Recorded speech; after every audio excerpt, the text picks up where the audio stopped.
আসসালামু আলাইকুম। ডালপুরি, সিঙ্গারা, সমোসা, রোল এগুলো সবাই মোটামুটি জানে, এখন সব বাসাতেই এগুলো তৈরি করা হয়।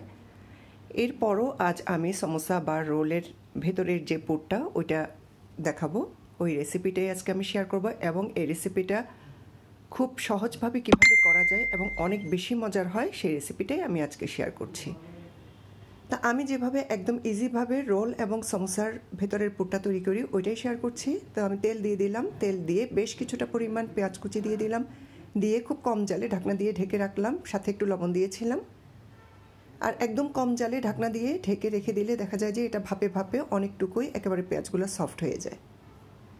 পেঁয়াজগুলো সফট হওয়ার পরে এরপর আমি এখানে দিয়ে দিলাম কাঁচামরিচ কুচি, আদা বাটা, রসুন বাটা, সেই সাথে দিয়ে দিলাম কিছুটা গরম মশলা গুঁড়া, দিয়ে এগুলোকে ভালো করে নেড়ে চেড়ে একসাথে মিশিয়ে নেব।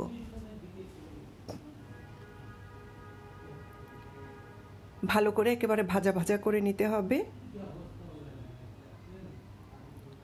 আর এদিকে আমি শুধুমাত্র এক টুকরা মুরগির বুকের মাংস নিয়েছি, এটাকে আদা বাটা, রসুন বাটা এবং লবণ দিয়ে সেদ্ধ করে নিয়েছিলাম এভাবে কেটে কেটে। তারপর এগুলোকে এভাবে ঝুরে ঝুরে করে নিয়ে নিব, অর্থাৎ কিমা আকারে নিয়ে নিলাম। এবার এই কিমাগুলো আমি ওই যে পেঁয়াজ ভেজে রেখেছিলাম পেঁয়াজের সাথে দিয়ে দিলাম। ভাজা পেঁয়াজের সাথে কিমাগুলো দিয়ে এগুলোকে ভালো করে নেড়ে চেড়ে কিছুক্ষণ খুব সুন্দর করে ভাজবো। আর ওই যে আমি মুরগির বুকের মাংস যেটা আমি সেদ্ধ করেছিলাম ওখানে যেই গ্রেভিটা রয়ে গেছে ওই গ্রেভিটা আমি এখানে দিয়ে দিলাম, দিয়ে আবারও ভালো করে কিছুক্ষণ নেড়ে চেড়ে এটাকে রান্না করব।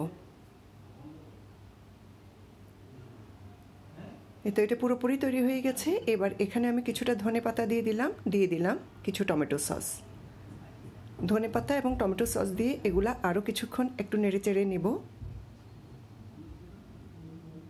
আর এভাবে তৈরি করলে দেখা যায় যে এই পুরটা তৈরি করাটা অনেকটাই সহজ হয়ে যায়, তেমন কোনো মশলাপাতির প্রয়োজন হয় না। আর এটা খেতেও অনেক বেশি মজা, বিশেষ করে বাচ্চাদের তো খুবই পছন্দ।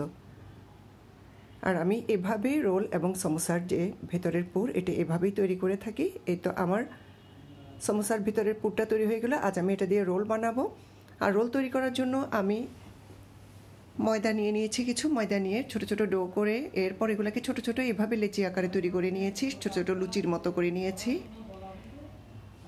এবার আমি এইগুলোকে রোলের জন্য শীট তৈরি করব। তো এগুলো আমি একটা একটা করে নিয়ে নিব এভাবে করে। এবার আমি তেল লাগিয়ে নিব, একটাতে তেল লাগিয়ে একটার উপর আরেকটা দিব, আবার তেল লাগাবো, আবার আরেকটার উপর আরেকটা দিব, এভাবে আমি 4টা করে নিয়ে নিব। এটা 4টা করেও নেওয়া যায়, 6টা করেও নেওয়া যায়, 5টা করেও নেওয়া যায়, কোনো অসুবিধা নেই। তবে যারা নতুন তারা 2টা বা 3টা করে নিলেই ভালো হয়।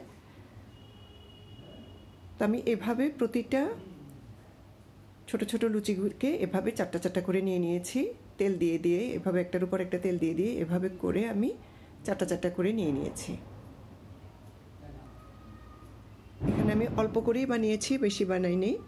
তো আমি এভাবে 4টা নিয়ে নিলাম। এরপর এগুলোকে আমি বড় বড় রুটি করে নিব। আর এভাবে করার পরে রুটিগুলো বানাতে কিন্তু খুব ইজি হয়ে যায়। তো আমি বড় বড় রুটি করে নিয়ে এরপর এগুলোকে একটু হালকা করে সেঁকে নেব। হালকা করে সেঁকে নেওয়ার ফলে দেখা যাবে যে প্রত্যেকটা রুটি একেবারে পাতলা পাতলা হয়ে উঠে আসবে। এরপর এগুলোকে একটা ছুরি দিয়ে এভাবে করে চারপাশে কেটে নিব, অর্থাৎ স্কোয়ার সাইজ করে নেব। স্কোয়ার সাইজ করে নেওয়ার পর এগুলো এরকমই হয়েছে, অর্থাৎ আমার রোলের যে শিটগুলো তৈরি হয়ে গেছে। এরপর আমি কিছু রোল বানিয়ে দেখাচ্ছি। আমি ময়দা দিয়ে একটু পেস্ট বানিয়ে রেখেছিলাম, তো এখানে আমি শিটগুলোতে দিয়ে দিলাম কিমাগুলো, দিয়ে এই যে ময়দার যে পেস্টটা চারপাশে লাগিয়ে দিব, লাগিয়ে দিয়ে এভাবে করে ঘুরিয়ে ঘুরিয়ে রোলটা বানিয়ে নিলাম। রোলটা বানানো আসলে দেখানোর কিছুই নেই, এটা সবাই জানে। এই তো হয়ে গেল আমার চমৎকার চিকেন রোল। তা আজ এই পর্যন্তই। সবাই ভালো থাকবেন, সুস্থ থাকবেন। আল্লাহ হাফেজ।